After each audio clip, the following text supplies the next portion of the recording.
Porsche made around 175,000 996 models. In 2001, they made around 5,000 turbo models. And I bought the absolute worst one out there. Regular viewers of the channel will know that I've had my fair share of struggles with my 996 Turbo, basically because I got the worst one available. It was not well kept at all by the previous owner. Now, most 996s now are 20 plus years old. The interiors are probably worse for wear and need some updating and upgrading. So in today's video, I'm going to show you some common and not so common upgrades for 996 interiors that won't break the bank. Also, I've got to fix that pesky window motor.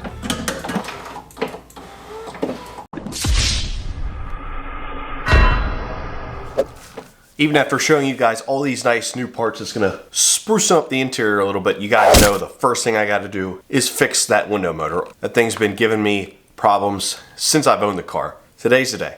Today's the day I'm gonna fix it. Here's a brief recap of my window problem. The window wouldn't go up and down when opening the door. Diagnosed that when you wiggled the wires going to the door latch, weird things would happen. The window motor would go up and down. Replaced the door latch with a brand new one. It was supposed to go in a VW, but was supposed to work on a Porsche. Well, it didn't work. Took that back out. Bought a used one off eBay. Installed that. This is the $20 one that didn't work. This is the OEM one that didn't work. No longer had the weird wiring issue, but the window would still not go up and down when opening and closing the door. Also, wouldn't go up and down when hitting the switch unless you hit it about 100 times, no matter how many times I tried to reset it. About 100 people commented and said I need a new window regulator, so I installed a window regulator. And to be perfectly honest, I never thought it was a window regulator issue. I've had my fair share of those because I own an E36. So I installed the new window regulator, and lo and behold, that did not do a thing. So here we are now. We're going to do some more diagnosing, and we're going to see what I can figure out to try to make this thing work. If not, I'm about to give up or set it on fire. This may come as a shock to some of you guys, but I'm really tired of driving this car around with no door panels on.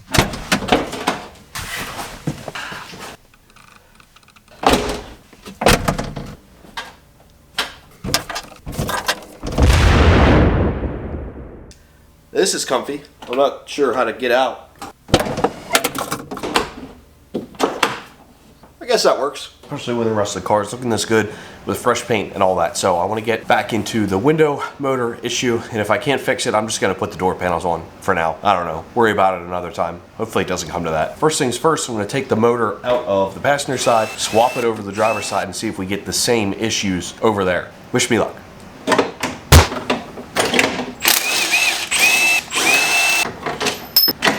Also, I'm curious what happens when I try to run the window with no resistance at all, basically just the motor itself.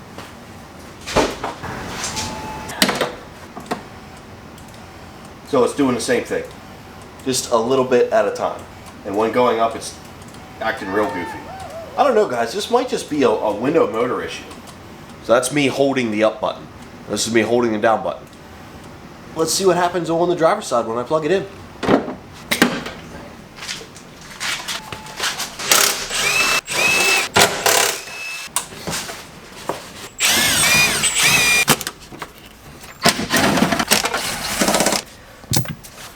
What a mess I have created. And that's all I needed was a freaking plug, and I had to take the whole thing apart. Here we go, boys. Really curious. I'm 50-50. I don't know what's gonna happen. What do you guys think is gonna happen? I'm hoping it does the same thing, because if I just have to replace a motor, that's pretty easy. If it works perfectly, well, I might be in for a bit of trouble.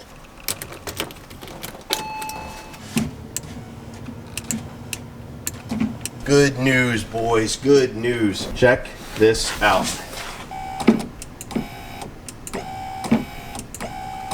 So it's doing the same thing, the exact same thing on this side. That's really good news. That means this could be hopefully a simple, easy fix. It's really about the best news that I can ask for, because a simple window motor replacement is easy, maybe cheap. I haven't looked up motors yet, but okay. I'm gonna put this door panel completely back together, and at least the driver's side will look nice.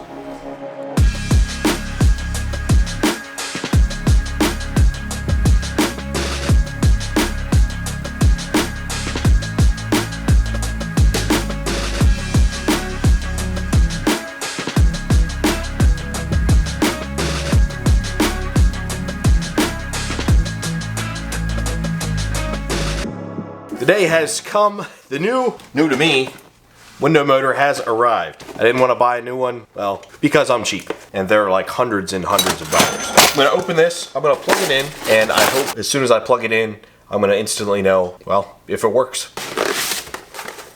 there's that. Nothing special, just a window motor. Fingers crossed this fixes all of my window problems. If it doesn't fix them all, if it fixes some, that's better than nothing.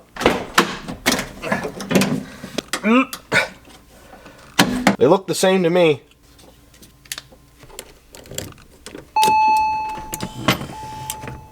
Oh my goodness. Watch it. I know this is like so stupid of me to get excited about. Alright, that's down. And that's up. Holy crap, it works like it should. Would you look at that? A sort of working window motor that's not installed. Let's install it. Whew! I'm excited. I think I'm going to have a door panel back on this car. I think the inside's going to be sort of together for now.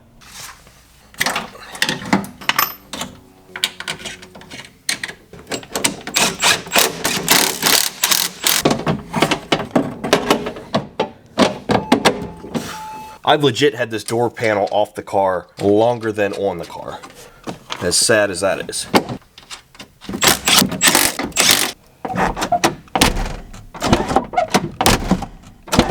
I was just playing around with opening and shutting the door and it goes up and down. It goes up and down like it should. Now I'm not going to show you because I need to do a little bit of adjusting.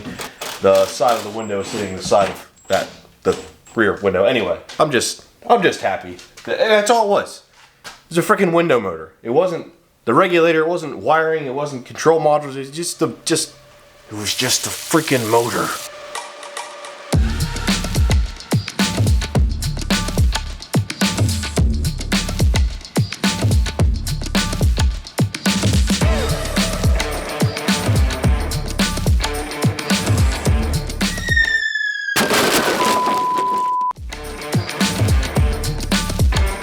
It works. It seems adjusted pretty well, so I'm gonna put the door panel on here. Can you believe it? I can't.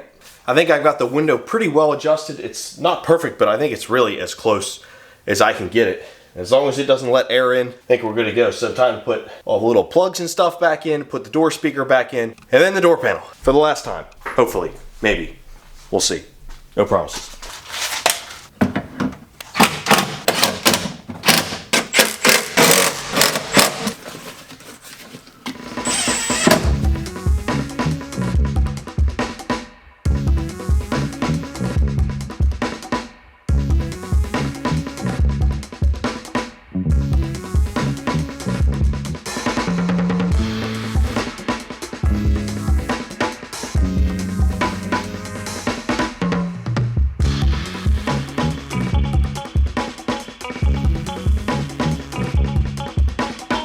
Guys, I don't even know if words can express how pleased I am. Now, I haven't moved the window up and down yet, but it does work with the door opening and closing.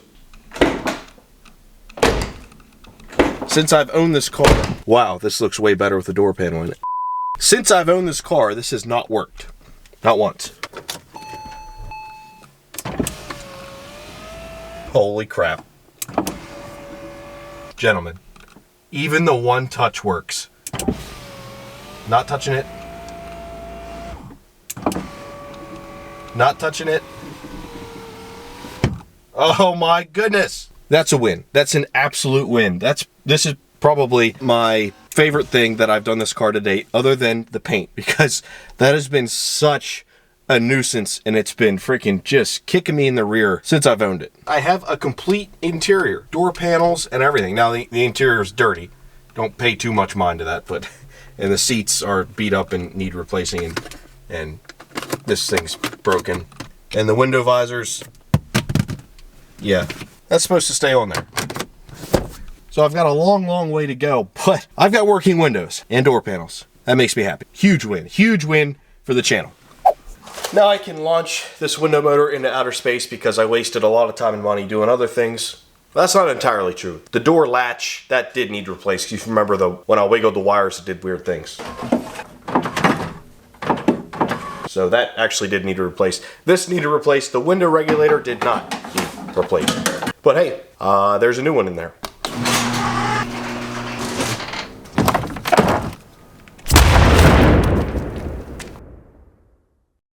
Super pumped about the window motor. I can't believe it's finally fixed. But you didn't think this video was going to end there, did you? No, we have like the title and thumbnail, mods and upgrades for the interior of the car, which I know one thing you guys have probably never seen before, and I'm really excited to install it.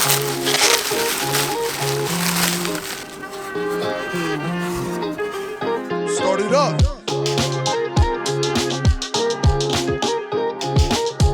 The other parts and upgrades I have start with this. It is a new center console cubby ashtray retrofit. That's what you want to call it. This is available on Etsy. So this is a custom made part that is awesome. You'll see it fitted later in the video. The guy who makes this, Tom Weber, he's super passionate about Porsches, and he makes basically custom parts. He makes parts that look OEM, that don't feel out of place, and he's always adding to his collection, designing and making new parts. Now his Etsy store is called Rendition, and I'll have a link to that down below. And you guys actually have a discount code. Use Matt Ross to get 10% off your order, and I promise you won't be disappointed in this custom center console piece. Now moving on, I've also got brand new LED bulbs for the whole interior, and I also got new door pocket or door panel lights, if that's what you want to call it, that go in the bottom section of the door panel, because mine broke or were missing. Not sure. Finally, you guys should know this if you have a 996, the dreaded sun visors. The first time I got in this car, they fell off.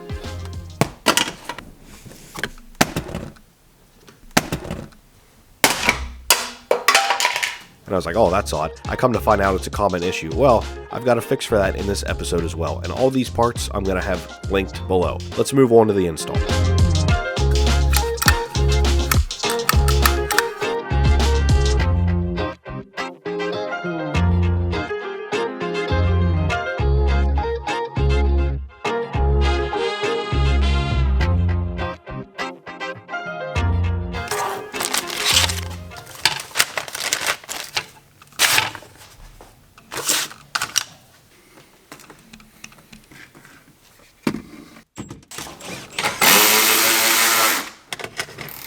Oh, hey there. Do you guys like cool tools? Do you like Milwaukee tools? Do you like to work on your own car or work on your own house, etc., and use a ratchet? I've got an opportunity for you guys to have a brand new Milwaukee brushless high-speed ratchet. Not this one, this is mine. You guys get a brand new one. All you have to do is go to boostedapexdesigns.com, buy any of the merch. Every $5 gets you one entry. You can buy things like this embroidered 996 sweatshirt, and a whole bunch of other stuff on the site. I add new stuff about every month. Probably gonna add even more stuff now that there is an active giveaway. This giveaway is for United States residents only, and it ends on the 30th of April. Thanks for all the support, guys. Back to the video. These new visor covers do work well. They are kind of not that great fitment-wise. You can get them to fit, and I got them to fit, and they work well. But getting the screws to line up in the holes is kind of a pain. Maybe other models it works a little better. These do work, just don't expect them to go in super easily. The new visor covers are fitted and looking great. These look absolutely terrible. Look how nasty the old one was. Who knows how that even happened? I don't know. Now what's cool is, since these work now and these little notches on the new ones aren't broken, the lights actually work on the visors now. So you can use the mirror and, you know, make sure you look pretty and all that while you're driving your Porsche. Porsche. Yeah, it's not pretentious. It's the right way to say it. Those were kind of a pain getting those screws in there, little finicky parts, tight quarters, you know, that kind of stuff. But now onto the fun stuff. Start replacing all these interior lights and replacing some of the actual housings as well that are missing and or broken. Sheesh.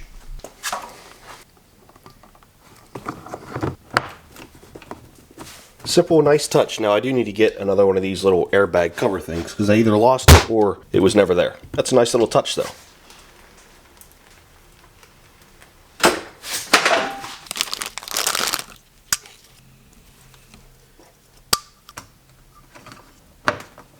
Just little things like that I'm a big fan of, and I didn't realize how much light that provides because the white LED actually shines kind of into the cabin when you're stepping out. That's nice. Now let's move on to these dome lights up here.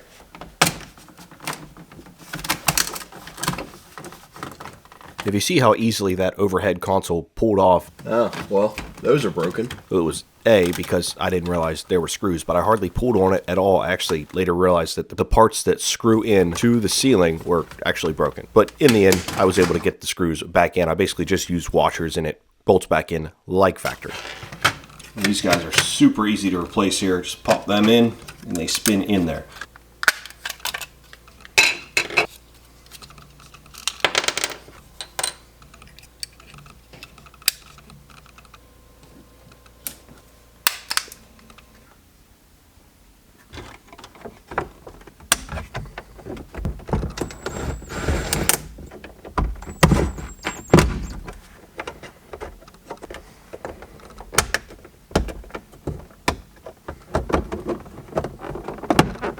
Like I said, here I was able to still use the factory screws just with a kind of fatter washer, so it grabbed the plastic that remained in that overhead console, and it holds it in really nice. All the interior bulbs are done except for the one that goes under the hood, which you can see I'm missing. I have the wire, but the actual light isn't there. So I'm going to order that. And then I've got the one in the engine bay as well. But when I pulled that out, the plastic was brittle and broke. So I have to order that too. What's really cool about this kit is the instructions are really, really good. It shows you exactly where every single LED bulb goes. I'm going to have some extras because it comes with ones for the license plate, which I've already replaced. It also comes with one for the glove box. My car doesn't have a glove box, and it also comes with footwell lights for the front, and I don't have those either. I guess my car wasn't optioned with them. So I'll have this kit linked along with the visor kit, like everything I use, because it could be useful to you guys, and that stuff's on Amazon. The visor kit was kind of a pain. It doesn't line up perfectly, but it works well enough, and it's cheap, so I suggest it. The LED kit is excellent, and that's definitely the one to go for if you have a 996. But now the cream of the crop for this video is this cubby. So this is actually made by a company called Rendition, owned by Tom Weber. He sent this to me for free, and it is an incredible piece. So if you don't know, this replaces the cubby in the center console, and it gets rid of the ashtray, which I should say who smokes and who smokes in a Porsche, but the guy who owned this car previously smoked in this car. But this just makes a nice storage cubby. It's got the window switches, and it doesn't have those fake rear window switches, which is awesome. So this is gonna look nice and clean in there. I'm really excited to get this fitted, and it'll take, you know, all of like 2 minutes. Something I failed to mention is that now that this doesn't have the fake rear window switches and the ashtray, you actually get a lot more room in this cubby. I mean, it's darn near double the storage, so that's handy as well for putting miscellaneous items in there, because these cars don't have much storage from the factory.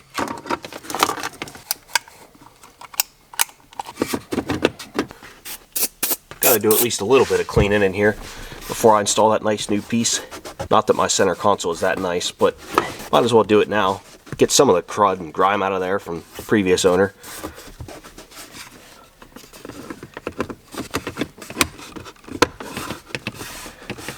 Man, that is such a good fit. Holy crap. It's like better than OEM.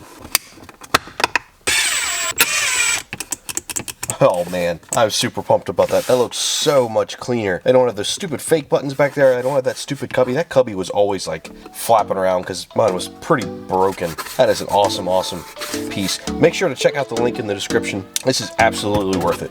Great little upgrade.